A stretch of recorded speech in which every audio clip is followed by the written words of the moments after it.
Ces années à Niort, il avait relancé sa carrière lors de la 22e édition de la Coupe d'Afrique des Nations.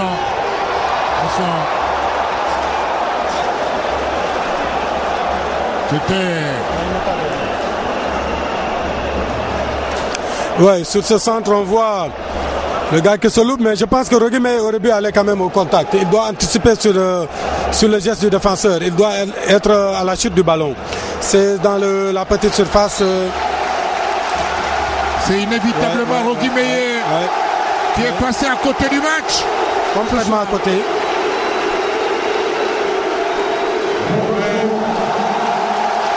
Mais là aussi, l'attitude du public qui eut sur Rogi n'est pas une attitude sportive.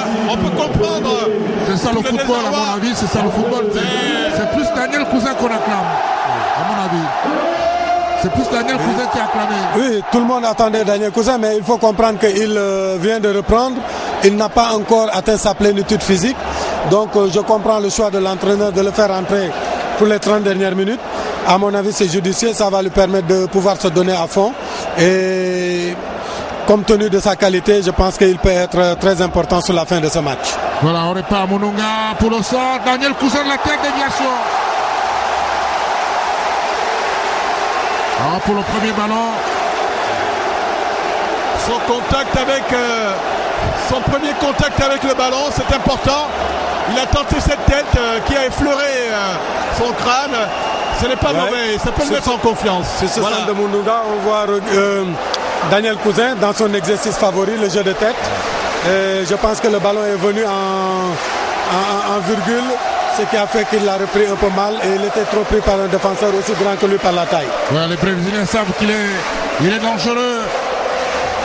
Lui qui a joué à Hull City, lui qui a joué au Glasgow Rangers en Écosse, donc il a joué à Lens, il a joué au Mans, il a joué à Niort. Il a joué également à Hull City, dans le championnat anglais de première division. Oui, attention.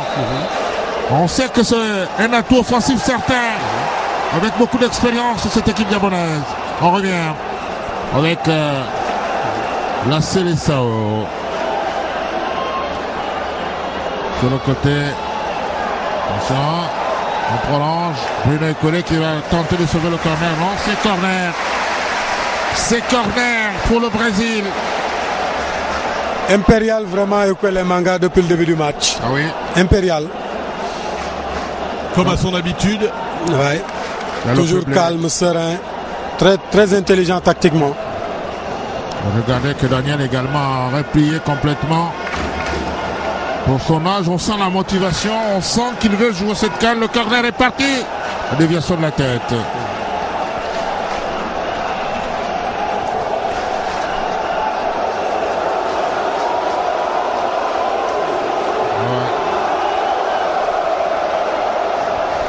Le banc de touche brésilien. L'entraîneur qui en veut. 2 buts, ce n'est pas suffisant. La déviation de la tête de Daniel Cousin. Attention, Moulungi. Oui, il a prolongé pour Pierre-Emerick sur le côté gauche. Eric Moulungi. Emerick. La frappe. Peut-être le but.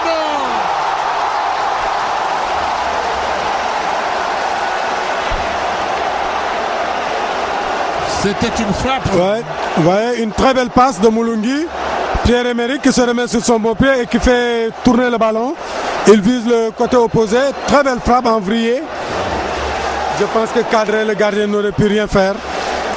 Et je constate que sur l'ensemble du match, je pense quand même que les Gabonais ont eu plus de frappes au but que les Brésiliens. Même si c'est vrai que ce n'était pas cadré, tout, mais ils ont plus osé, plus tenté leur chance que les Brésiliens. Voilà. On retient que les 2 ballons des Brésiliens sont passés au fond et ça fait 2-0 pour le moment. On joue depuis 106 minutes dans ce stade de l'Amitié. Il y avait quand même un petit quelque chose. Il a été retenu, Daniel. Ça méritait un coup franc, dommage. La touche. Ce qui est intéressant pour moi, c'est voir cette communion entre Daniel Cousin et le public, parce qu'il en a besoin pour la Coupe d'Afrique des Nations. C'est vraiment important et là, ça peut le mettre en compte. Là, on voit Moulungi au duel. Il réussit à obtenir un coup franc qui peut être très dangereux. Mais à mon avis, il va falloir aussi qu'on essaie de suppléer un peu le jeune Lévi Madinda, puisqu'il ne peut pas se charger de toutes les balles arrêtées. Dans tous les cas, en l'absence de Banango Nguema, celui qui les tire. Mais je pense que Mulungi a de la qualité dans ses frappes. Il peut également le suppléer comme Rodrigue Mundunga, et ça aussi est un très bon frappeur de coup franc. Voilà, le coup franc.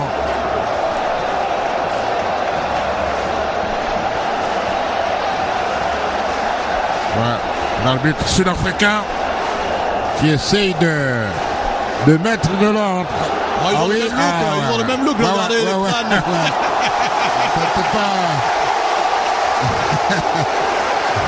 Il y avait un contact, le coup franc. La défense brésilienne. C'est normal qu'il rate ses balles arrêtées parce qu'il commence à se ressentir un peu de la fatigue. Il a beaucoup donné le petit, même si c'est vrai que c'est un peu dans le désordre, mais il a un peu trop donné. Ouais. Et il va falloir qu'on songe à le remplacer. Et là, il y a une faute sur Mundunga. Rodrigue Mundunga qui s'est plaint d'une douleur. Il va au sol. Se plaint d'une douleur. 22 minutes à jouer au stade de l'Amitié. Ouais, on voit le pied complètement levé du défenseur qui prend la cheville. Ça doit faire très très mal. Mais Rodrigue Mundunga est un costaud, il va se relever. Ouais. Le coup franc.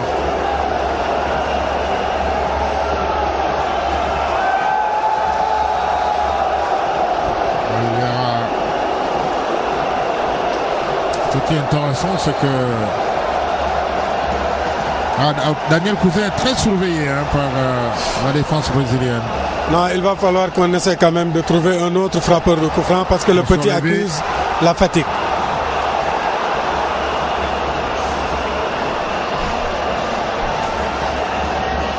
Voilà. Contre-attaque. Brésilien. Ah oui, ils ont essayé d'ouvrir le jeu, les Gabonais. Ça donne ça. Attention, il reprend le ballon, le but. Non. Oh, Didier Ovono, arrêt extraordinaire. Spectaculaire. Magnifique arrêt de Ovono. Vraiment grand match.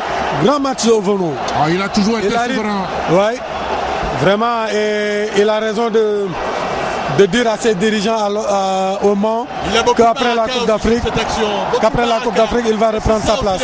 Mais c'est ça un grand gardien, avoir la chance. Le corner. Ah oui. Zanaka a causé quand même, a mis Ovono en difficulté.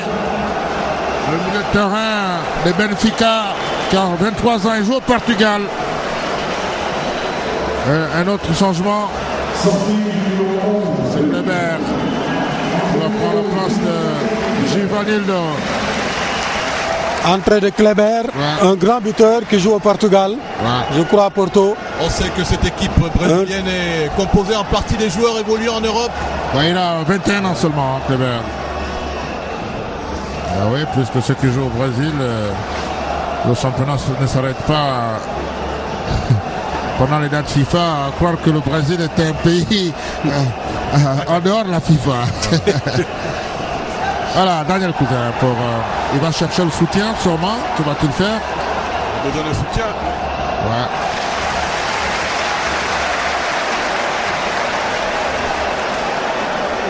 Stéphane Nguema qui devrait faire son entrée dans bientôt.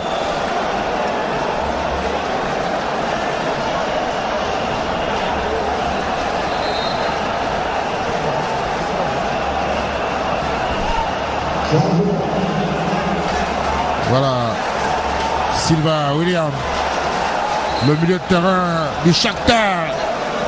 Il joue en Ukraine qui va faire son entrée. Un milieu de terrain très remuant, très bon buteur, bon distributeur, mais bon buteur également. Shakhtar Donetsk. Ouais, le Shakhtar qui a souvent fait les Coupes d'Europe, la Champions League. C'est un habitué de la Champions League, Bruno César, qui va lui céder sa place. Il a remplacé Bruno César qui, à mon avis, aussi a fait un extraordinaire match sur le côté droit brésilien. Voilà. Rapidement joué, Lévy. Oh, Lévy, très généreux dans l'effort ce soir. Il aura donné, il aura tout donné. Attention. Ah, il a tout donné, hein, Lévy, le jeune. Oui, accrédité d'un match exemplaire. Ouais, ça va. Pour son âge, c'est un avenir du football gabonais, puisque on a vu qu'il a surmonté la pression de ce public. Parce que devant 40 000 spectateurs quand même, ce n'est pas facile. Hein. On peut évaluer le public à 38 000 quand même.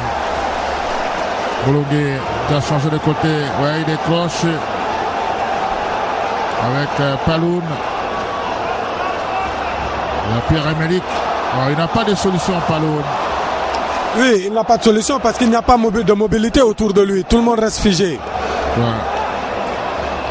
Il va falloir qu'il y ait plus de mouvement autour du porteur du ballon. On va chercher Pierre-Emerick Aubameyang, il n'y a pas de soutien. Ce ballon aurait pu être récupéré par un Gabonais s'il y avait une bonne lecture du jeu. C'est sûr. Rien. Attention. C'est parti. Avec Hébert. Le centre. Sans problème pour Ovono. Ah, c'est ça. Ouais, une faute de main de Ovono. C'est rare.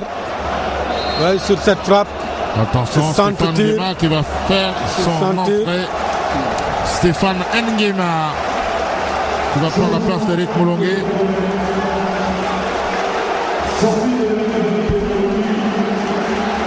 Stéphane Nguema, le joueur de l'Union sportive de Bitam. On espère qu'il va mettre le feu comme il en a l'habitude par ses accélérations, ses dribbles et ses centres. C'est lui qui peut désormais se charger des balles arrêtées. Attention, le corner, c'était déjà sorti. Ouais.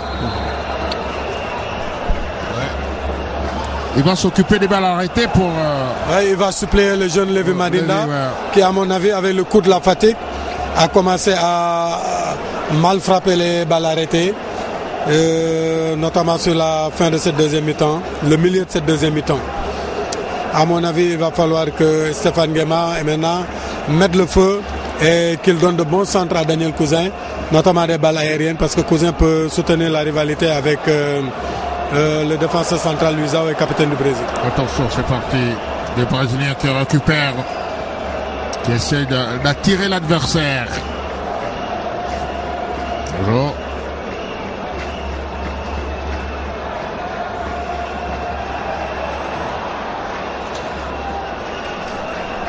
Je crois qu'il y avait la possibilité de proposer une véritable opposition à cette équipe brésilienne, parce qu'on a vu quand même que les buts encaissés, c'était un peu plus la passivité de la défense. Hein. Oui, c'était des buts évitables. Ouais. Attention. Le contrôle. La ligne 2. Le Banega qui devrait jouer en contre. Oh là là. Depuis quelques moments, on a tendance à abuser des longs ballons. Je pense que ce n'est pas la solution. Ça montre simplement que le milieu de terrain est fatigué, qu'il n'arrive plus à venir chercher les ballons dans les pieds des défenseurs pour les acheminer en attaque. Donc, ou bien on procède à des changements, ou bien on retrouve un deuxième souffle et on reprend les habitudes, à savoir monter le ballon tranquillement par le sol.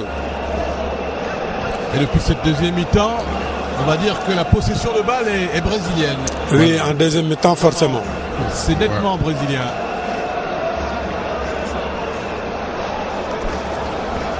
Le Brésil qui a quand même sur le banc le jeune Rodriguez.